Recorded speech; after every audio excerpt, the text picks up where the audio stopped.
ప్రతి వీడియోలోనూ నన్ను అడుగుతాంటే ఏం చేస్తాండవు ఏందో చేస్తాండవు అని అడుగుతాంటే ఈ రోజు నువ్వే ఏందో చేస్తాండవే? నేను ఏం చేస్తున్నానంటే పళ్ళు నొప్పులు వస్తాయి.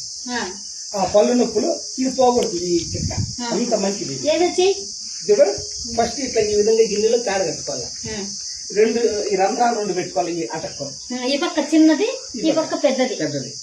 ఆ తర్వాత వచ్చి ఇవి రామ్మల కిత్తనాలు. ఈ రామ్మల కిత్తనాలు ఒక 10 గింజల లోపల మాత్రమే ఇత్తనాలు ఎండబెట్టుకోవాలా? ఎండబెట్టుకోవాలి. ఇవి మాగితే కాయలు ఏ కలర్ వస్తాయి? ఎల్లో కలర్ వస్తాయి. ఇవి ఎండబెట్టేస్తే ఇది పూత కాయ ఉంది కదా, ఇది పూత ఇది కాయ ఉంది కదా. ఇత్తనాలు ఎండబెడితే ఈ విధంగా ఉంటాయి. ఈ విధంగా ఇవి వెన్నపాస తీసుకోవాలా. ఈ వెన్నపాసలకి ఈ విధంగా ఇన్నే వేసుకోవాలి. గింజలు ఎక్కువగా ఒక 10 గింజలుగా వేసుకోవాలి. అంతే.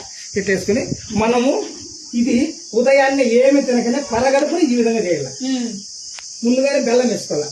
బెల్లం దీంట్లో అర్ధం సార్లు ఈ బెల్లంలో అర్ధం వేసుకుని నవలు మిగకూడదు. నోట్ వేసుకుని ఒక 10 నిమిషాలు ముందుగా అట్లే పెట్టుకోవాలి. ఇది ఊపే ఈ పీల్చే సమయానికి అది ఉంచేసాడు. బెల్లం మింగకుండా ఉంచేసి దీనికి ఈ విధంగా పేల్చాలి. అట్లా పేలిస్తే పనులో పురుగులు పడిపోతాయి. పనులు ఇప్పుడు ఎప్పటికి రావు. చూడు ఇప్పుడు ఈ విధంగా అగ్గి కాల్చుకొని ఇది తయారు పెట్టి చలాకి పెట్టుకోవాలా.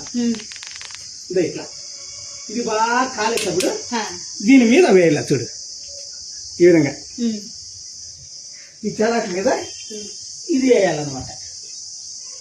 ఆల్రెడీ గింజలు ఉన్నాయి కదా దాంట్లో. దీంట్లో రెడీగా గింజలు ఉన్నాయి. ఈ దీంట్లోకి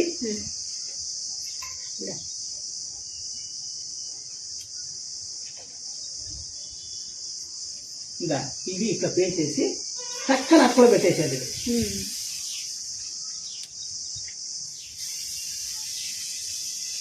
ఇట్లా పెట్టేసి ఈ పేడ ఇట్లా కప్పేసేయాలి.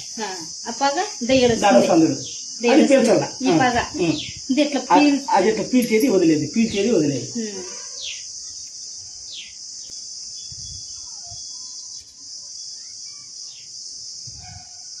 ఇట్లా పీలిస్తే ఆ పొలంలో నుండి బెల్లం ముంచేయాలి. బెల్లం అట్లా ఉండకూడదు. బెల్లం ముంచేసి పీల్చాలని చెప్పినాను కదా. ఆ విధంగా పీలిస్తే ఆ పన్నులో పురుగులు వచ్చి ఈ ఎడకెట్టేస్తే ఇట్లా దీంట్లో ఆ పురుగులు పడిపోతాయి అన్నమాట. అన్నిళ్ళల్లో పడతాయి.